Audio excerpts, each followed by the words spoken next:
Welcome to HRP Clarity. Subscribe now and stay updated. Let's watch the video.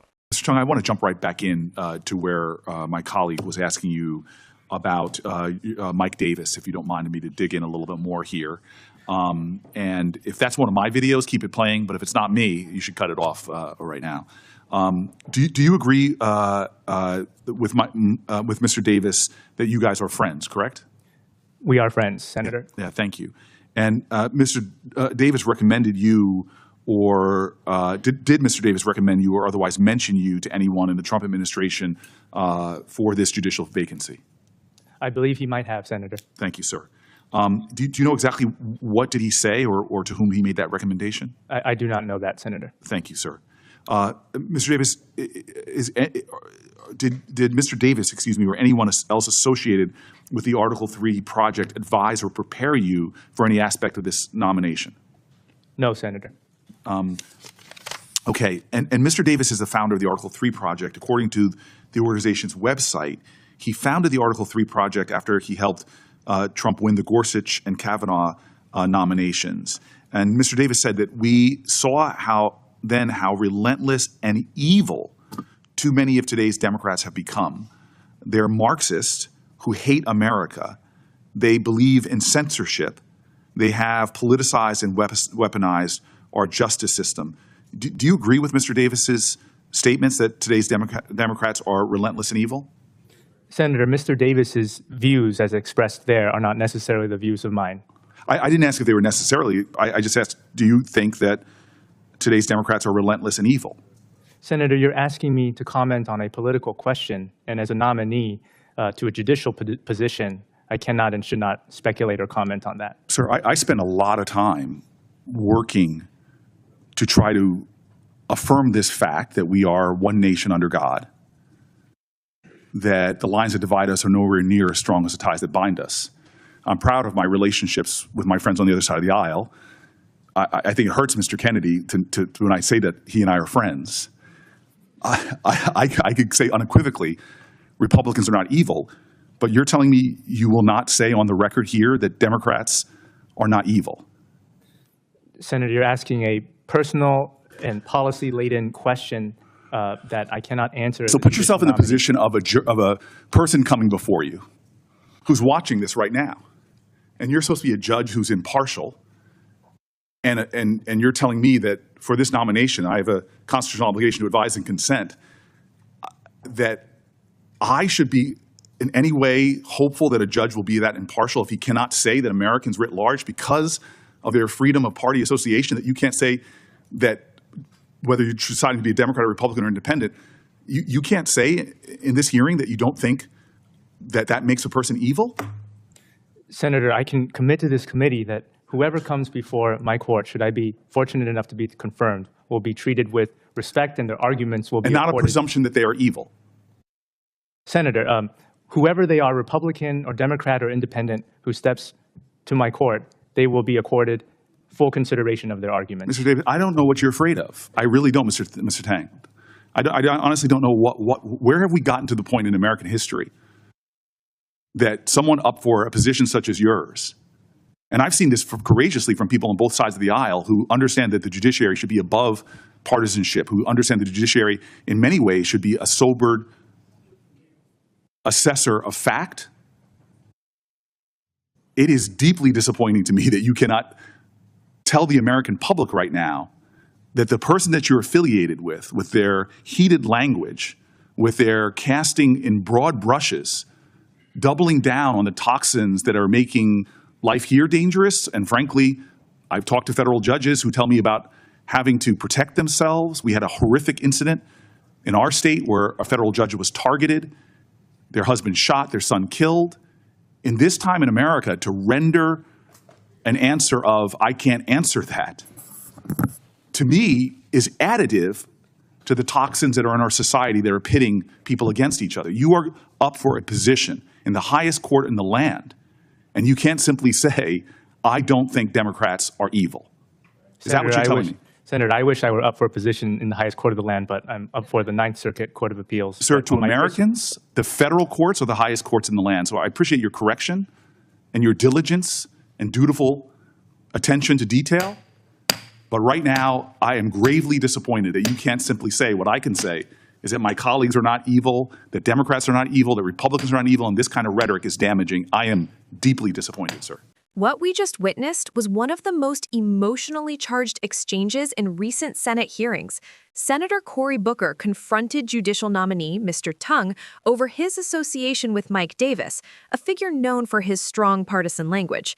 The moment Booker asked whether Democrats are relentless and evil, the room went silent. You could sense the tension building, not just between the senator and the nominee, but across the entire chamber. It wasn't simply about ideology. It was a test of integrity and impartiality, values essential for anyone aspiring to sit on the federal bench. Booker's questioning began with civility, recognizing the sacrifices nominees make to serve the nation. But that tone quickly shifted as he dug into Tung's ties with Davis and the Article 3 project. When Davis's past statements were brought up, calling Democrats Marxists who hate America, Booker demanded a clear answer. Do you agree with that kind of rhetoric? Do you share those views? Yet Tung's hesitation was immediate. His refusal to directly denounce such language sparked visible frustration in Booker's demeanor. But just when it seemed the moment would end in deadlock, Senator John Kennedy, the committee chair, stepped in.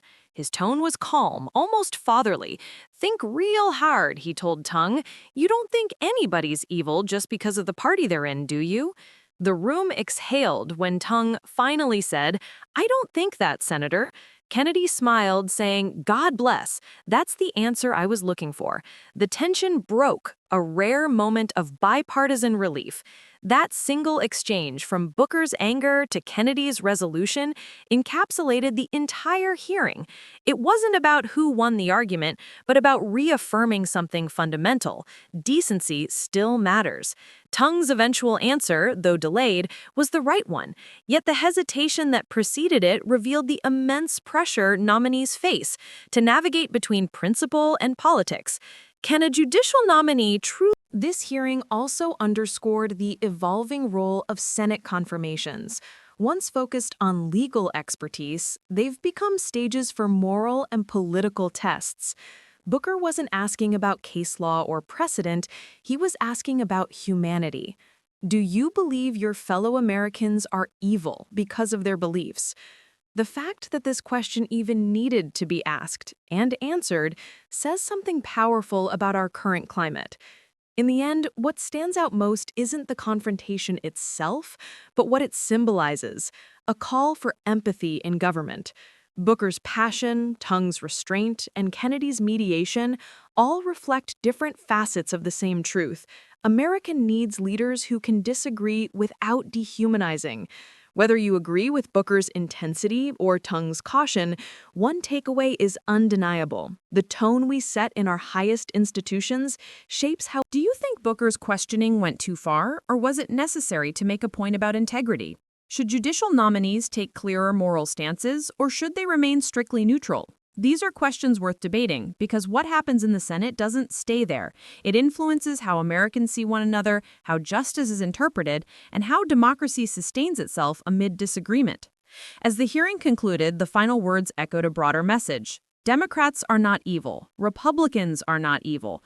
It may sound simple, but in today's climate, it's revolutionary. Moments like this remind us that behind the politics are people capable of grace, courage, and understanding, even in disagreement. And that, perhaps, is the kind of example we need now more than ever. Now imagine being in Mr. Tung's position, a nominee under oath, aware that any answer could become tomorrow's headline. But this is exactly why the question mattered. Booker wasn't asking for political loyalty. He was testing Tung's ability to stand above it. You're supposed to be impartial, Booker said in disbelief. You can't say Democrats aren't evil. It wasn't just about party labels. It was about whether personal courage and moral clarity could survive in a polarized environment. The exchange revealed something deeper about American politics today, the fear of saying the obvious. Tung wasn't accused of wrongdoing. He was simply asked to affirm a basic truth, that political opponents are not inherently evil. His reluctance highlighted how even the simplest statements can become politically charged in today's climate. Do you think Booker was right to push so hard? Or was Tung justified in holding back to remain neutral? These questions strike at the heart of what judicial impartiality truly means. As Booker pressed further, his frustration became palpable. He reminded the chamber of his own friendships with Republicans, even joking that Senator Kennedy, a Republican, might not appreciate being called his friend. Republicans are not evil, Booker declared firmly, but you won't say Democrats aren't evil. That moment wasn't about partisan defense, it was about unity and decency. Booker's voice carried both disappointment and disbelief, reflecting how low political discourse has fallen. Then came the emotional crescendo. Booker recalled how judges had been threatened, how one in his own state lost her son to a violent attack. His message was clear. Words have consequences. When leaders or public figures use divisive rhetoric, it doesn't stay in the room. It spills into society. The inability to reject such rhetoric, Booker implied, contributes to the toxins that divide Americans further. It was less an interrogation and more a plea for moral courage.